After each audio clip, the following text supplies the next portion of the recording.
the Opubco Studios in Oklahoma City, you're watching The Press Row. I'm Jenny Carlson here with Barry Trammell. Time for our inbox. Barry, we've got a lot of football questions, of course. Let's get right to them. First off, we start with Craig. Craig says, do you think the Big 12 will ever become a premier league? Right now, the SEC can do no wrong with how many NFL players come from the SEC and the championships they win. What about Craig's question, Barry? Well, I mean, what he's really saying, the Premier League is what he means, because I mean the Big 12's in the top three. Really the three, yeah. And then they're in the elite level of leagues, but the SEC is so dominant that everyone is worked up about it, including us. And Craig really wants to know, can they surpass the SEC, get on the level with the SEC? And the answer is yes, but it's going to take time and it's not going to be easy. I mean, this didn't happen overnight. It's not going to change overnight. So, you got to keep working, keep recruiting, and when you get the chance to play the SEC, particularly in championship games, you have to beat them. Yeah, you got to win. To me, that's the big thing right now, holding back the Big 12. They just haven't been able to get over that hump and actually beat the SEC in some of these big games. Obviously, there's some great early non-conference games matching up Big 12 teams and SEC teams. I think it's going to be important for Oklahoma State to beat Mississippi State, a second-tier, really, SEC team. I think it's going to be important for TCU to play well against LSU, and then obviously Texas playing Ole Miss. That should be a win there. So the Big 12 needs to make sure that they assert themselves when they have the opportunity. They have some opportunities to do that. It won't change everything, but you at least have to start somewhere. All right, back to the inbox, and this one from Bill. Bill says, quarterbacks have come to OU knowing they would get their chance. Picking Trevor Knight over Blake Bell is unconscionable. I watched the spring game. Well, I watched the spring game too, but unfortunately that's all I got to watch, and that's all any of us have got to see of Trevor Knight. We don't know how that quarterback derby. A lot of us couldn't pick him out of a lineup, Barry. Right. Come on. That's exactly right. Here's the deal. You're not guaranteed anything. I'm a big Blake Bell fan. I thought he would win the job, but he didn't win it. And you can't just anoint people and say it's your turn. That's not the way it works. That's not the way to build a football team. You got to play the best player. And Bob Stoops and staff believe right now that Trevor Knight's the best quarterback for the Sooners. And the idea that this is some sort of ascension, it's like medieval Europe. No, it's 21st century America. It's the market economy. So best guy gets to play.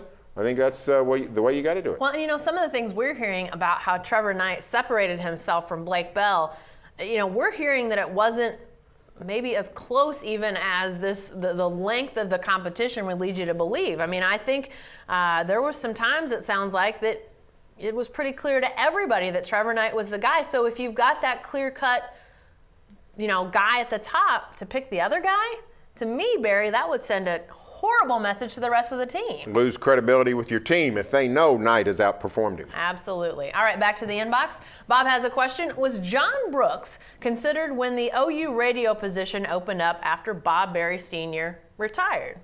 Well, no, he wasn't. And if Bob Stoops should leave after this season, guess what? They're not going to consider Barry Switzer either, and they're not going back to the wishbone. I mean, I loved John Brooks on the radio. I love the 70s and 80s of OU football, but them days are gone. So, no, John is still a fun guy to be around, still does some radio work, but no, the Sooners were looking for a new era, a new young voice, whether it's Toby Rowland or somebody else. No, John Brooks not considered. Yeah, and you know what? I think that you've got a nice balance in the way Bob Stoops has done business in his now going into 15th season at OU.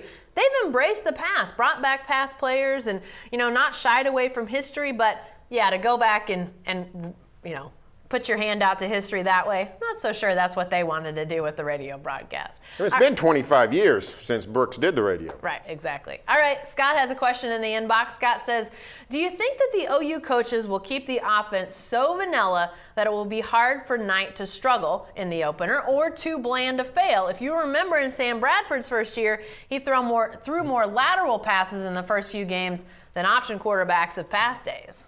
Well, against Louisiana Monroe, yes, probably. I mean, I don't think they're going to unload the playbook. No. I don't think they're going to do it for West Virginia. I don't think they're going to do it for Tulsa. Now, they do a lot of things, a lot of new things. I think you're going to be semi-impressed with what the Sooners are doing on offense, but they're going to stay pretty vanilla. I think when they get to South Bend, though, it's all hands on deck for Notre Dame. They won't be trying to soothe anybody's transition into the position. They're going to be trying to win that game all out. So by October, you're going to know all you need to know about Trevor Knight. And I think this is this is how they've done business in the past, to keep it as vanilla as you can in the opener. And sometimes that's meant some not so pretty days at the ball yard. We've seen some close calls, and I think that's because they just don't want to throw everything out there. But I will say this about Trevor Knight's opener in these first few games of the year. He's got a great supporting cast around him. Those 10 other guys on offense, they're going to be pretty good. I mean, when you look at the running backs that they have and the experience there, the wide receivers might be a little bit inexperienced, but you've got some serious talent at wide receiver, and then an offensive line that I think is pretty darn good. That's got to portend well for Trevor Knight, to at least have those guys around him to help. They may not open up the playbook, but what they do run, I think they're going to run pretty well. Hey, be sure to stay with the best coverage team anywhere at newsok.com and every day in the Oklahoman.